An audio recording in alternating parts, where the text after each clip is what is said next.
Okay, so after you've taken a screwdriver with a very small flat head and you've basically worked its way around here, you're gonna pop up all the little tabs in the keyboard.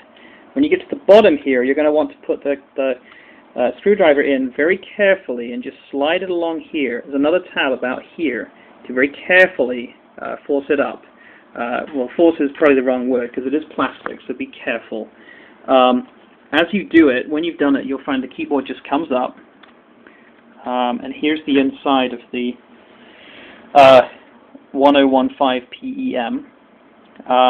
There seems to be, in addition to this keyboard here, there's some kind of shielding here between me and the hard drive. I'm going to have to get through here. So I'm going to remove these screws, and I'll tell you about how I did that in a few minutes.